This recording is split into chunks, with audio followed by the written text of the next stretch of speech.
விருந்தெனப்படுகின்ற அந்த அழகு வனப்புக்கு அமைய பாடப்படுகின்ற ஒன்றாக பரணி காணப்படும். சமகால புலவரான ஒட்டக்கூத்தர் இந்த நூலை தென்தமிழ் தெய்வப் பரணி என்று புகழ்ந்திருக்கிறார். வெண்பாவிற் புகழேந்தி விருத்தமெனும் ஒன்பாவில் உயர் கம்பன் என்று வருகிற போதுதான் பரணிக்கோர் செய்யங்கொண்டார். ஆனை 1000 அமருடை வென்ற மாணவனுக்கு வகுப்பது பரணி. டான் டிவி நேயர்களுக்கு மீண்டும் எனது வணக்கம். உண்மையில் சுவாரஸ்யமான உரையாடல் போய்கொண்டிருக்குது. ஒவ்வொரு வேல்நந்தன் அவர்கள் தற்குறிப்பேற்றானே முதலானவற்றை எடுத்த ஆண்டு கலிங்கத்து பரணியினுடைய சிறப்புக்களை சொல்லியிருந்தேன். கலிங்கத்து பரணியை படிக்கும் தோறும் எனக்கு எனது பண்டிதர் சுப்பிரமணியத்தர் நினைவு வரும். அவர் அந்த கலித்தாளிசையில் பாடி காட்டுவார். உண்மையில் அந்த பாடி காட்டுற ஒரு மரபு திண்ணைப்பள்ளி கூடத்துக்கு பிறகு இன்றைக்கு அருகியே போட்டுது. இல்லைன்னா அந்த ஒவ்வொரு பாடலும் எவ்வாறு பாடப்படுறது என்ற யாப்பில் பாடப்படுற இதில் அவர் சொல்லுவேன். அந்த ஒரு குதிரை போக்குள்ள எப்படி ஒரு தாள லயம் அமையுமோ அவ்வாறு தான் பாடப்படுவது என்று சொல்லி சொல்லுவேன். அந்த வகையில் உண்மையில் கடைதிறப்பு படலம் இப்போ பலரும் எடுத்தாண்ட இருந்தாங்க. கடைதிறப்பு படலத்தில் இதில் உள்ள அந்த காமச்சுவையை கண்டுதான் கண்ணதாசன் அந்த கடைதிறப்பு படலத்துக்கு மட்டும் கலிங்கத்து பரணிக்கு உரை எழுதினார் என்ற ஒரு செய்தியும் உண்டு. அதே சமயம் சீதையை எப்படி கம்பர் வர்ணித்து போட்டு கடைசியில் வர்ணிக்க முடியாதென்று சொல்லி அப்படியே விட்டாரோ அதே போல் சயங்கொண்டாரும் சில பகுதிகளை சொல்லாமலே சொல்லி போட்டு விடுவேன். உதாரணமாக ஆதரித்து அமுதில் கோல் தோய்த்து அவையம் அமைக்கும் தன்மை யாதன திசைக்கும் அல்லால் மதனக்கும் எழுத உண்ணா சீதை என்று சொல்லி கம்பன் சொல்லுவான். அதே போலதான் இந்த அழகை பெட்டி சொல்லக்குள்ள சொல்லுவேன். கரிகுழல் அசிபுற அசிபுற துயில் என்ன மயில் என்ன மயில் என்ன பரி ஒளியலை ஒளியலை பனிமோல் கடமை அவர் திறமினோ என்று சொல்லி வரும் பொழுது அந்த ஓசனயம் மிக அற்புதமாக இருக்கு. பரிபுற ஒளியல ஒளியல பனிமொழி அவர் கடை திறமினோ என்று சொல்லி அடுத்த வரிவர். அந்த ஓசனயம் மிக முக்கியமாக கலிங்கத்து பரணியில் மட்டும்தான் மிக இதமான ஓசை அப்படியே இருக்கு. இதே போல் கலிங்கத்து பரணியில் காடு பாடியது பகுதியில் சேர் சொன்ன மாதிரி இந்த பருதியினுடைய வெப்பம் பற்றி சொல்லப்பட்ட விஷயங்கள் வேற. காளி உரைகின்ற இடமாகிய காடு, அந்த காட்டில் பேய்களின் தலைவியான காளி இருக்கிறாள். அவள் உறைந்திருக்கும் அந்த காட்டை சுற்றி பார்க்கும் பொழுது பாலை பொம்மையில் காடு தகிக்குது. அவ்வாறு தகிக்கும் பொழுது அந்த வறட்சி வெப்பம் மிகுதியால் கடும் வெப்பமாக காணப்படுகிறது. அதில் இருந்து தான் வேல்நந்தன் சாரும் அதே நேரத்தில் பேராசிரியர் சிவலிங்கராஜா சாரும் உதாரணங்களை எடுத்து விளக்கியிருந்தாங்க. பாரதி கண்ட பருதி ஒரு இதமான பருதி, அதாவது குளிர்ச்சி நிறைந்த ஒரு பருதி. தங்கம் முறுக்கி தளல் குறைத்து தேனாக்கி எங்கும் பரவியதோ இங்கிதமோ என்று சொல்லி பாரதி சொன்ன அந்த இதம் குளிர்ச்சி அந்த பருதிட்டே இருக்கு. ஆனால் இங்கே சொல்லப்படுகின்ற பருதி கடும் சூட்டோட வெம்மைந்த உஷ்ணத்தோட இருக்கின்ற பருதியை இங்கே சொல்லுவேன். தீய அக்கொடிய கானகத்தரை திறந்த வாய்தோறும் நுழைந்து தன் சாயை புக்க வழியென பருதி தன் கொடுதி தலைக்குமே என்று சொல்லி வேல்நந்தன் அவர்கள் எடுத்து ஆட்கொண்ட மாதிரி சில இடத்துல வருகின்ற இதில் பருந்துன்ற நிழல் கூட அங்கே தெரியாமல் போகிற அளவுக்கும் அந்த உஷ்ணம் காணப்பட்டது சொல்லி சொல்லுவாங்க. ஆடுகின்ற சிறைவம் பருந்தின் நிழல் அஞ்சி அக்கடுவன விட்டு ஓடுகின்ற நிழலோக்கும் நிற்கும் நிழல் ஓரிடத்தில் உள்ள அளவே என்று சொல்லி அந்த பாடலடி வரும். அதாவது பருந்தினுடைய நிழல் கூட கீழே விழ முடியாத அளவுக்கு உஷ்ணம் நிறைந்து நிற்கின்றதாக அந்த பாலை நிலம் காட்சி சொல்லப்படுது. பாலை நிலத்தினுடைய காட்சியை பற்றி சொல்லும் பொழுது மானுடைய வாய் வெந்து போயிருக்குது. அந்த மானுக்கு தண்ணீர் தாகம் மிகுதியாக காணப்படுகிறது. நெருப்போ நீர் எங்கும் பறந்து காணப்படுகின்ற நேரத்தில் சென்னாயில் வாயில் இருந்து ஒழுகின்ற எச்சில, அதாவது அந்த நீரை குடிக்க மான் அவதிப்படுகின்ற தன்மையை காடு பாடியதில் மிக நுண்மையாக எடுத்துரைக்கிறார் சயங்கொண்ட. தீயின் வாயின் நீர் பெறினும் உண்பதோர் சிந்தை கூற வாய் வெந்துளர்ந்து நாயின் வாயின் நீர் தன்னை நீரெனா நவ்வினாவினால் நக்கி விக்குமே என்று சொல்லி அந்த பாடலடி வர். அப்போ தீயின் கொடுமையால் செந்நாயினுடைய உமிழ்நீரை கூட மான் குடிக்கின்ற அளவுக்கு வெம்மை நிறைந்ததாக அந்த வெம்மையான நிலம் காணப்படுது. இதே நேரத்தில் இன்னொரு இதில் ஒரு தற்குறிப்பேற்ற அணியாக அதில் கையாள வேறு எப்படி என்று சொன்னால், மணல் நிறைந்த பகுதியாக இருக்கும் கடும் வெப்பம் நிறைந்த மணல். இந்த மணலை எடுத்து கொண்டு போய் அந்த கடலில் போட்டிருந்தா ராமன் ஈஸியாக போயிருப்பான் தானே. ஏனென்றா அவ்வளவு சூட்டில் அந்த நீர் அவ்வளத்தையும் மணல் உறிஞ்சி போட்டு. ஆகவே ஏன் இந்த ராமன் மலையெல்லாம் தூக்கி தூக்கி தூக்கி தூக்கி வானரங்கள் போட போனான் என்று சொல்லி சயங்கொண்டார் சொல்லக்குள்ள ஒரு எள்ளல், கம்பளை பார்த்து சொல்லுகின்ற ஒரு எள்ளலாகவும் அதே நேரத்தில் ஒரு தற்குறிப்பேட்டு அணியினுடைய உச்சமாகவும் அது காணப்படும். உண்மையில் சயங்கொண்டார் ஒரு கவிச்சக்கரவர்த்திக்கு முழுமையான தகுதி பெற்ற ஒருவர். கம்பருடைய பாடல்கள் ஓட ஓட இடையிடையில் வந்து வந்து தலை காட்டும். ஆனால் இவருடைய பாடல்கள் படிக்க படிக்க அடுத்தடுத்து அப்படியே சொல்லி கொண்டு போவார். அவருடைய ஓசனயமும் அந்த ரிதமும் அவர் சொல்லுகின்ற உவமைகளும் கம்பராமாயணத்தை விட சில பகுதிகள் உயர்ந்து நிற்குதுன்றது தான் எனது எண்ணம். அதே நேரத்தில் கோயில் பாடியது என்ற பகுதியில் கோயிலை பற்றி கூறுவது வரும். இதில் காளி கோயிலை அடிப்படையாக கொண்டு சொல்லப்படுகின்ற விடயத்தில் அத்திவாரம் இடுதல், குறிப்பாக இவ்வாறு அந்த அத்திவாரத்தில் அந்த சுவர் நிற்குது என்பது குறித்த விஷயங்களும் சொல்லப்படுது. போர்க்களங்களில் வெற்றி பெற்ற சிறப்புகளை பாடுகின்ற பாடலாக இந்த கோயில் பாடியது காணப்படுது. அதன் பிறகு தேவியை பாடியதில் காளி கோயிலை பற்றியும் காளி பற்றியும் காளியினுடைய உறுப்புகள் பற்றியும் அமைகின்ற பகுதி இடம்பெறுகிறது. இதனைத் தொடர்ந்து பேய் பாடியதென்ற பகுதி மிக முக்கியமான ஒரு பகுதி, இதுவரை பாடமும் பாடப்படாத ஒரு பகுதி. அதாவது குரூரத்தை பாடுறது என்று சார் சொல்லியிருந்தார். அந்த அடிப்படையில் ஒரு நகைச்சுவை உணர்வோட குரூரத்தை ஒரு எள்ளலாக பாடுகின்ற ஒரு தன்மை காணப்படுது. உண்மையில் சோழ சக்கரவர்த்தியை புகழ்ந்து பாடுகின்ற பாடல்தான் இது பலருக்கு விளங்கினாலும், ஆனால் அதில் இருக்கிற எள்ளலும் ஒரு அங்கதமும் ஒரு கேலியும், சோழனுக்கு இப்படி ஒரு இது தேவையா, இப்படி ஒரு யுத்தத்தை நீ செய்தியா என்று சயங்கொண்டார் மாறி கேட்கின்ற ஒரு தன்மை அதில் காணப்படுது. அரசனை புகழ்ந்து நக்கலடிக்கிற மாதிரி சொல்கிற ஒரு தன்மையில் தான் நான் பேய் பாடியதை பார்க்குறேன். இந்த பேய் பாடியதில் பிணக்குவியல்கள் மீது யானையின் உடல்கள் காணப்படும். அதை வீரர்கள் பானையில் கொண்டு வந்து போட்டு இருப்பாங்க. வீரர்களுடைய மூளை தயிர் கொண்டு, மூளையிலேயே தயிராக கொண்டு, பல்லென்னும் வெங்காயத்தை போட்டு, நகமென்னும் உப்பினை இட்டு, கலிங்கர் என்ற பற்களை அரிசியாக்கி அந்த கூளை காய்ச்சுகின்ற முறை இதில் சொல்லப்படுகிற ஒரு குரூரத்தின் உச்சம் என்று சொல்லலாம். பேய்பரணி என்னும் அளவில் பேய்களின் உடல் அமைப்பு இங்கு வர்ணிக்கப்படுகிறது. கால் முடப்பேய், கை முடப்பேய், குருட்டு பேய், ஊமை பேய், செவிட்டு பேய் என்று சொல்லி கூண் பேய் என்று சொல்லப்பட்டதோட சமண பேய்கள், உயிர் கொள்ளா பேய்கள் என்ற ஒரு இதில் அங்கதமாக சொல்லுவேன். அப்போ சமண பேய்கள் உயிரை கொள்ளாது, மற்ற பேய்கள் கொல்லும். அந்த பேய்கள் இதுகளையும் அந்த பேய் பாடியதில் காணப்படும். இந்திரசாலம் என்ற பகுதி அடுத்ததாக இடம்பெறுகிறது. இந்திரசாலம் என்ற பகுதியில் பேய்கள் சூழ காளி வீற்றிருப்பா. அந்த இமயத்தில் இருந்து முதுபேய் ஒன்று வரும். அது இந்திரசாலங்களை பற்றி ஒரு நகைச்சுவையோடு அது சொல்லுகின்ற ஒரு பகுதியாக இந்திரசாலம் அமையும். ராச பாரம்பரியம் குலோத்துங்ககுடியினுடைய வரலாறுக்காக படைக்கப்பட்ட ஒன்று.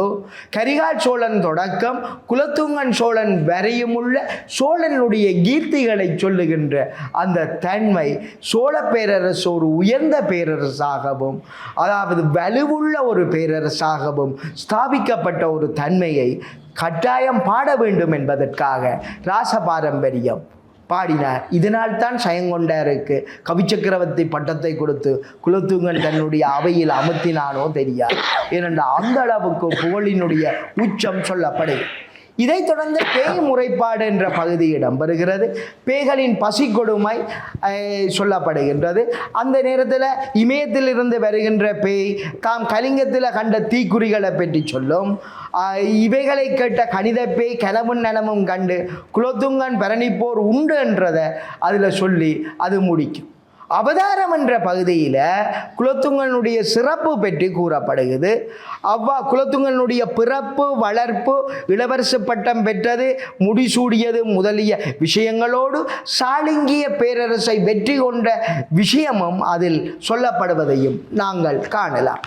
காளிக்கு கூலி கூறியது என்ற பகுதி காஞ்சியை அடைந்த குலோத்துங்கன் சித்திரபந்தர் என்ற அமைச்சர் முதலியோருடன் வீற்றிருந்து சிறப்பும் சிற்றரசர்களும் வந்து திரை செலுத்தியதும் திரை செலுத்தாத கலிங்கத்து மன்னன் மீது கோபம் கொண்ட செய்தியும் பின்னர் அதுக்கு படையெடுக்க வேண்டும் என்று விளம்புகின்ற தன்மையும் அதில் சொல்லப்படுது. குலோத்துங்க சோழனுடைய சினம் அதில் அழகாகவே எடுத்துரை பாடியது என்ற பகுதியில் கலிங்கத்து பேய் காளிக்கு போரினுடைய இயல்புகளை கூறுவதாகவும் நால்வகை படைகளினுடைய சிறப்பினை கூறுவதாகவும் தீவிரமான போர் பயிற்சிகள் அதில் இடம்பெறுகிறது. அப்போ இது மிக முக்கியமான ஒரு விஷயம். இதுவரை காலமும் எந்த செய்யுளிலும் காணப்படாத ஒரு விடயமாக போர் பயிற்சி காணப்படுகிறது. இருபக்க படைகளினுடைய செயல்களும் ஒருவரை ஒருவர் போர் செய்வதற்கு முன் செய்கின்ற ஆயுதங்களும் இதில் மிக நுட்பமாக சொல்லப்படுது. இது எங்களுடைய தமிழ் இலக்கியத்துக்கு ஒரு புதிய விஷயமாகவும் அமைவதை காணலாம். களம்பாடியது என்ற பகுதி போரை பற்றி சொல்லி அதே நேரத்தில் காளி போர்க்களம் காணுமாறு அழைத்து வந்து காளி வந்து களத்தை கண்டு அந்த காட்சியை பேய்களுக்கு கூறுவதாக அமையும் வகையில் இது எடுத்தாளப்பட்டிருக்கு. எடுமென எடுத்தோர் இகழொளி கடலொளி இகக்கவை விடுவிடு என கரிகுலாம் விடுவிடுமெனமோடு மிகைக்கவை என்ற பாடல் இல்லை. அந்த ஓசை, அதாவது அந்த போர் செய்யக்குள்ள எழுகின்ற அந்த போர் வீரர்கள் ஒன்றோடு பொருதக்குள்ள வருகின்ற அந்த ஓசை இதில் சொல்லப்படுது. வரலாற்று செய்திகள் பொதிந்த ஒரு அங்கமாக கலிங்கத்து பரணியை நாங்கள் பார்க்கலாம். கலிங்கத்து பரணி பொருள் வெண்பா மாலை புறநானூரினுடைய ஒரு தொடர்ச்சியாகவே பார்க்கலாம். ஏனென்று சொன்னால் போரினுடைய செயற்பாடுகளும் போரால் ஏற்படுகின்ற அழிவுகளையும் அது மிக நுட்பமாக சொல்லியிருந்தாலும் அகத்தினையும் விரைவி காணப்படும் வகையில் காமரசம் சொட்ட சொட்ட பாடப்படும் ஒன்றாகவும் காணப்படுகிறது. தன்னுடைய கருத்துக்களை முன்வைத்தார். இந்த தமிழ்நாட்டின் யுத்த சூழலும் சூழல் காலத்து யுத்த சூழலும் அதனால் ஏற்பட்ட விளைவுகளும் அந்த விளைவுகளை நியாயப்படுத்த எழுந்த கருத்துக்களும் அதே நேரம் அதை விமர்சிக்க எழுந்த கருத்துக்களும் கலிங்கத்து பரணியோடு காணப்படுகிறது. இந்த பேய்கள் கூழ்குடித்த என்ற பகுதியை பார்த்தால் பேய்களெல்லாம் இந்த யுத்தத்தில் இறந்தவர்களுடைய தலைகளில் கால்கள் எல்லாம் போட்டு காய்ச்சினதாக சொன்னார்கள். காய்ச்சி போட்டு கூழ் எல்லாருக்கும் அள்ளி வாக்குறாரு. அள்ளி வாக்க மனிதன் மண்டி ஓட்டை தான் எல்லோரும் ஏந்தி வச்சிருக்கிறோம். அந்த இறந்த ஒரு நகைச்சுவையாக பொல்லா ஓட்டை கலத்துக்கூழ் புறத்தை ஒழுக மறைத்து பார்த்து எல்லா கூழும் உணர்ந்திருக்கும் இழுதை பேய்க்கும் வாரியே பார்த்து கொண்டு வைக்க ஒரு பிள்ளைக்கு ஒரு அது பேப்பே அது இப்படி கூழ் ஊற்றுனா ஒழுகுதுன்னா இப்படி கவுட்டு பார்த்த உடனே அது முழு கூழும் எல்லா கூழும் உணர்ந்திருக்கும் இழுதை பேய்க்கும் இழுத ஒரு பேப்பே என்றதான் கருத்து. அப்படி ஒரு அற்புதமான இன்னொரு விஷயத்தை சொன்னார்.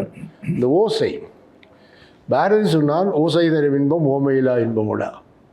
ஓசை தரும் இன்பம் ஓமையிலா இன்பம். எந்த ஒரு இலக்கியத்திலையும் நாங்கள் அந்த ஓசையை இந்த ஓசையை அப்புறம் ஒரு கிறிஸ்தவ கவிஞர் கையாண்டிருக்கிறேன் நான் அப்புறம் சொல்கிறேன். ஆனால் உண்மையாக கலிங்கத்து பரணியில் வருகிற பாடல்களில் முக்கியமாக ஓசை அதனால் நிலவில் நிற்கிறதும் அது சொல்கிற செய்தியும் எல்லாரோடும் பெரு. அடுத்தாக எங்களுடைய இயல்பானன் அவர்கள் தன்னுடைய கருத்தை சொல்கிறேன். மீண்டும் வணக்கம். கலிங்கத்து பரணியை பார்க்கின்ற பொழுது எங்களுடைய நாட்டிலே நடைபெற்ற ஒரு யுத்தமும் அந்த சூழலும் கூட எங்களுக்கு ஞாபகத்துக்கு வருகின்றது. குறிப்பாக இந்த காடு பாடியது, அந்த காடு பாடியது என்ற அந்த பாலை நிலம், அந்த பாலை நிலத்தை பார்க்கின்ற பொழுது எங்களுடைய இறுதி யுத்தம் நடந்த அந்த களம் எங்களுக்கு அப்படியே ஞாபகத்துக்கு வருவதாக இருக்கின்றது. இதில் இந்த பாலை நிலத்தை பற்றி சொல்லுகின்ற பொழுது ஒரு பாடலில் சொல்லப்படுகிறது. ஆடுகின்ற சிறை வெம்பருந்தி நிழல் அஞ்சிய கடுவனத்தை விட்டு ஓடுகின்ற நிழல் ஒடுங்குகின்ற நிழல் ஓரிடத்தும் உளவல்லவே. அப்போ அங்கே ஒரு பருந்து ஒன்று வந்து தன்னுடைய அகல சிறகை விரித்து பறந்து கொண்டிருக்கின்றது. அந்த அந்த இடத்துக்கு வந்த உடனே அந்த பொம்மை தாங்காமல் அப்படியே அப்பாலே அந்த பருந்து பறந்து போகுது. அந்த இடத்துல ஒரு ஓடி ஓடி ஓடி போகக்கூடிய ஒரு நிழலோ அல்லது நிரந்தரமான ஒரு நிழலோ ஒன்றுமே இல்லை என்று சொல்லப்படுகிற ஒரு காலம் ஒன்றாக இருக்கிறது. அந்த எங்களுடைய யுத்த களங்கள் இப்படித்தான். யுத்த களம் என்பது ஒரு கடும் பொம்மைக்கு மத்தியில் எந்த நேரமும் உயிர் பறி போகிற ஒரு சூழலைத்தான் அந்த யுத்தகாலம் காட்டுகிறார். அதை அப்படியே கண்முன்னே கொண்டு வந்து காட்டக்கூடிய வகையில் குறிப்பாக எங்களுடைய அந்த முள்ளிவாய்க்கால் நிலத்தை நாங்கள் நினைவு கொள்ளக்கூடிய வகையிலாக இந்த காடு பாடியது என்ற இடத்திலே செங்கொண்டார் கூறுகின்ற விடயங்களை பார்க்கின்ற பொழுது அது எங்களுக்கு அதை ஒரு ஞாபகப்படுத்துகின்ற வகையிலே அது அமைந்திருந்தது. ஒரு பாடல் வருகின்றது. சிதைந்த உடல் சுடுசுடலை பொடியை சூறை சீந்தடிப்ப, சிதைந்த உடல் சுடுசுடலை பொடியை சூறை சீந்தடிப்ப, சிதறியா பொடியால் செம்மை புதைந்த மணி புகை போர்த்த தழலே போலும் போலாவேற் பொடிமூடும் தணலே போலும். இந்த உடல் யுத்த காலத்திலே உடல்கள் வீழ்ந்து அந்த உடல்கள் அப்படியே குவிக்கப்பட்டு அவை எரியூட்டப்பட்டிருக்கிற நிலையிலே அந்த சுடலை சாம்பல் அந்த சாம்பல் அப்படியே குவிந்து போயிருக்கின்றது. அந்த நேரம் வருகின்ற பலத்த காற்று ஒன்று அந்த பொடியை சிதறடிக்க அந்த நேரத்திலே அந்த உடலுக்குரியவர்கள் அணிந்திருந்த நகைகள், மணிகள், இரத்தினங்கள் இவையெல்லாம் இந்த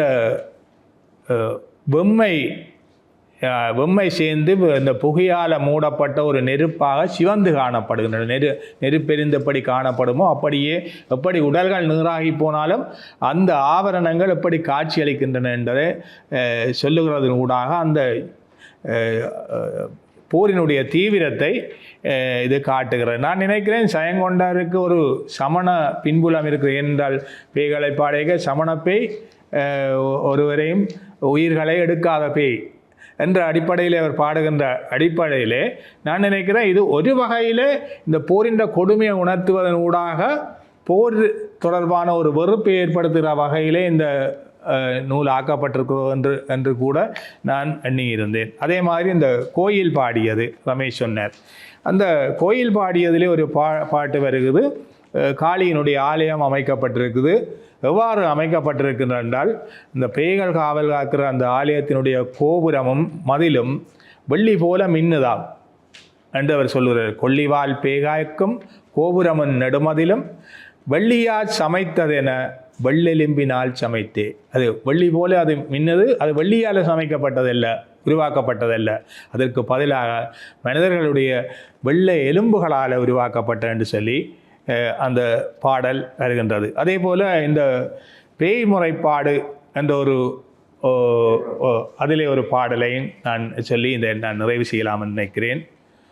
பூவிரிய மாலைகள் புலால் கமழுமாலோ பொன்செய் மணிமாலை ஒளி போய் ஒளிமாலோ ஒளியுமாலோ, பொன்செய் மணிமாலை ஒளி போய் ஒளியுமாலோ, ஓவியமெல்லாம் உடல் வியற்ப வருமாலோ, ஊறுபுணல் செங்குருதி நார வருமாலோ. அந்த பூவால் செய்யப்பட்ட அந்த மாலையிலே மாமிச வாடை வீசுகின்ற வகையிலே, அதே போல் இந்த பொன் இரத்தினம் முதலான மாலைகள் ஒளிகுன்றி காணப்படுவது போல தோன்றுகிறது. அதே போல் சித்திரங்கள் எல்லாம் உடல் வியக்கும்படி தோன்றுகின்றன. அதே போல் இந்த ஊறுகின்ற தண்ணீர் தடாகங்களிலே பொய்கைகளிலே ஊறுகின்ற நீர் சிவந்த இரத்தம் போல தோன்றும் என்று சொல்லி அந்த யுத்த களத்தினுடைய நிலைமையை வெளிப்படுத்துவதாக இந்த பாடல் இருக்கின்றது. அந்த வகையிலே சுவை மிகுந்த பாடல்களையும் அதே நேரத்திலே அந்த போரினுடைய கொடுமையான பக்கங்களையும் மிக வெளிப்படுத்தக்கூடிய வகையிலே கலிங்கத்து பிரணி என்ற இலக்கியம் நமக்கு பல செய்திகளை தருவதாக இருக்கின்றது. நன்றி. உண்மையிலே இந்த கலிங்கத்து பிரணியை 2 வகையிலே இப்போ பார்த்துருக்கிறார்கள். ஒன்று, முதலாம் குலோத்துங்கனுடைய பெருமை, பீடு, வெற்றி எல்லாம் சொல்கிறது. ராசபாரம்பரியத்தில் அது மிகச் சிறப்பாக சொல்லப்படுது. அடுத்தது, இந்த யுத்தத்தினால் ஏற்படுகின்ற அழிவுகள், யுத்தத்தினால் ஏற்படுகின்ற துன்பங்களையும் அது சொல்லுது. பேய்கள் கூழ் குடிக்கிற அந்த கூழின் வர்ணனையில் தும்மண்டையோடு தும்பிக்கை அது இதெல்லாம் அகப்பையாக குழவுறது, தும்பிக்கையெல்லாம் தொழாவுறாங்க. அப்படி ஒரு விழுந்து கிடக்கிற யுத்த காலத்தின் குரூரமான செய்தியை அவர் காட்டுறார். இன்னொரு மிக முக்கியமான அம்சம் என்னென்னா, 2 பக்கமும் அவர் காட்டுறார். ஒன்று அகத்தின மரவை காட்டுறார், எடுத்தோடனே கடத்தரப்பில் கொண்டு வரார். இல்லை, கடுமையான யுத்தம் நடந்திருக்கின்ற பொழுது தலைவர்கள் போய் மாண்டு விட பெண்கள் தான் பாதிக்கப்படுவது. எனவே இந்த பெண்கள் கணவன் தலைவன் யுத்த காலத்தில் மறைந்து விடுவானோ இறந்து விடுவானோன்ற பயத்தில் அவர்கள் நித்திர விழாமல் இருப்பார்.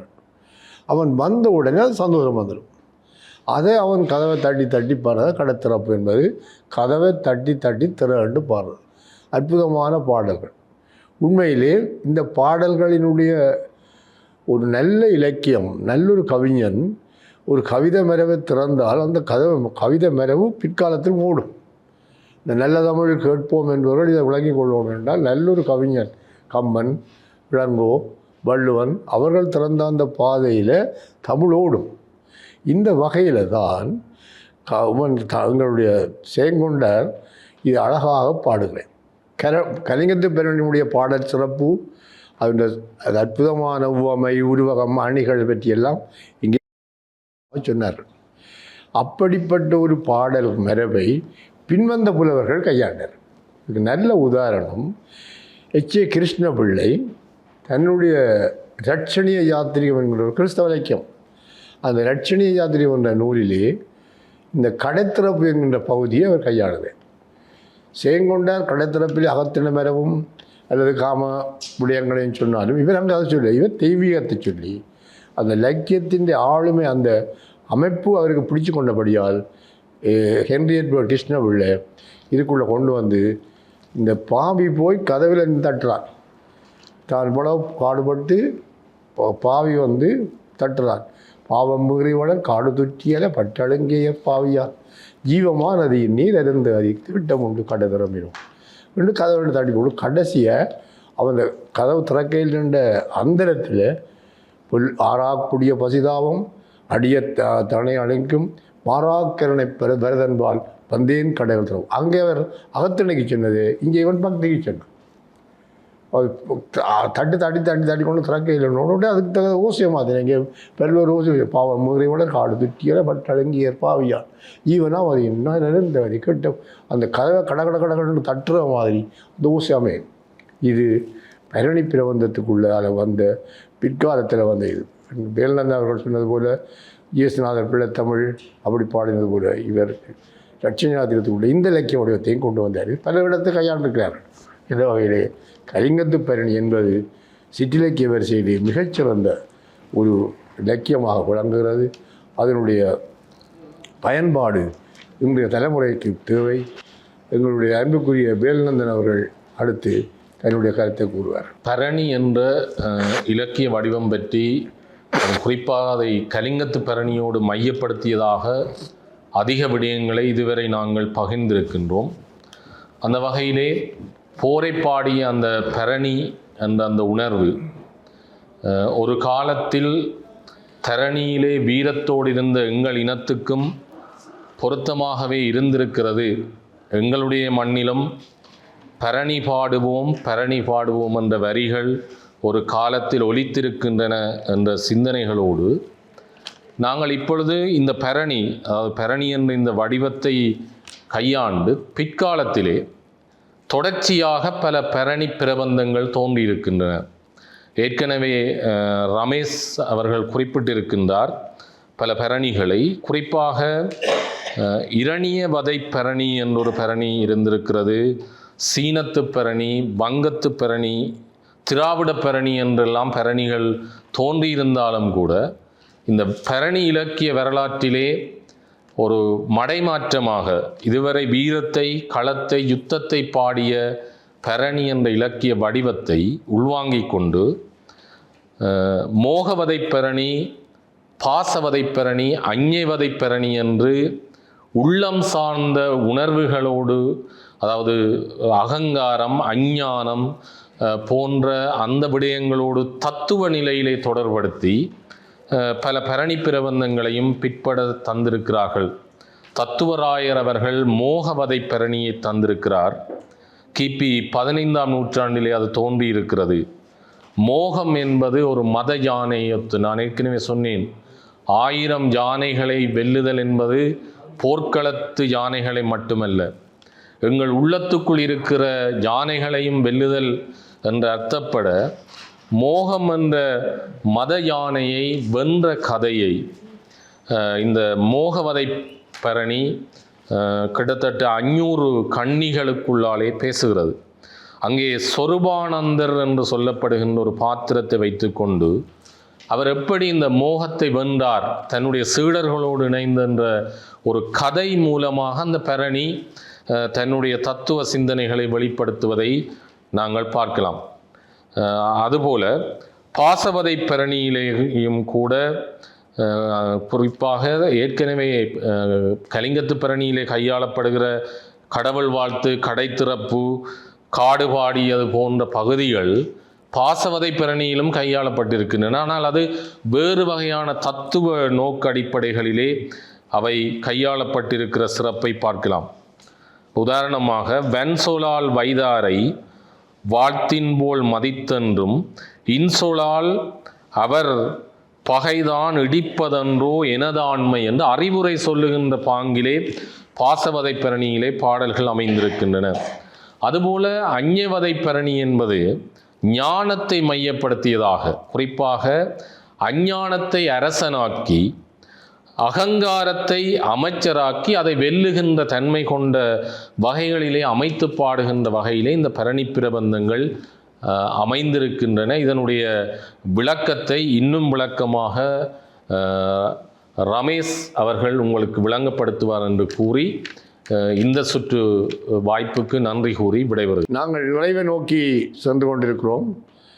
எங்களுடைய ரமேஷ் அவர்கள் இப்பொழுது இந்த பரணி பிரபந்தத்தின் தொடர்ச்சியை உங்களுக்கு விளங்குவார். பிரகலாதனுக்கும் திருமாலின் வடிவமான நரசிங்க வடிவமெடுத்த திருமால் இரணியனை கொன்ற அதனை பாடுவதாக இரணியவதை பரணி அமையுது. எனவே அவர் சொன்னார் அது ஒரு மடைமாற்றம் என்று சொல்லி. உண்மையில் அது மடைமாற்றம் தான். அதாவது உலகியலை பாடிய ஒரு பிரபந்த வடிவம் பக்தியை பாடும் ஒரு பிரபந்த வடிவமாக மாறுது.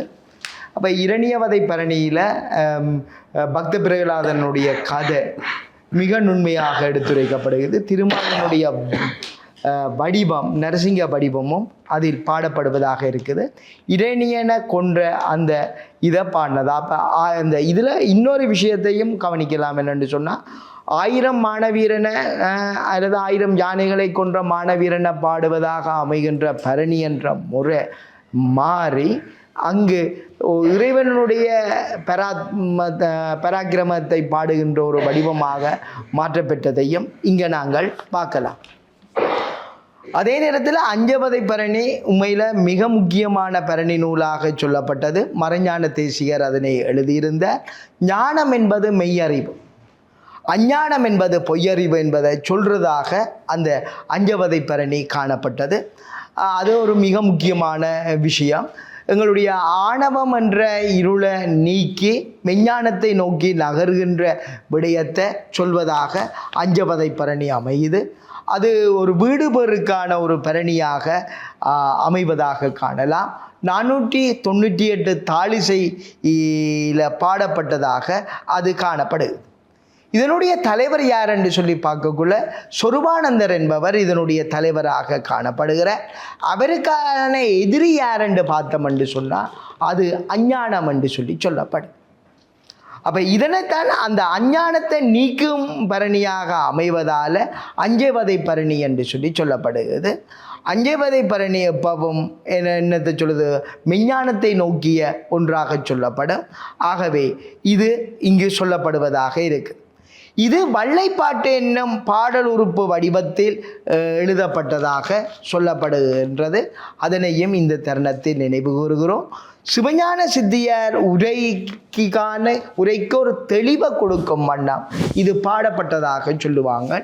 சிவஞான சித்தியார் திறவுகோள் என்பதை எங்களுடைய மூனா கந்தையா அவர்கள் எழுதியிருந்தார். இரண்டாம் சிவஞான சித்தியார் யாருக்குமே சித்திப்பதில்லை.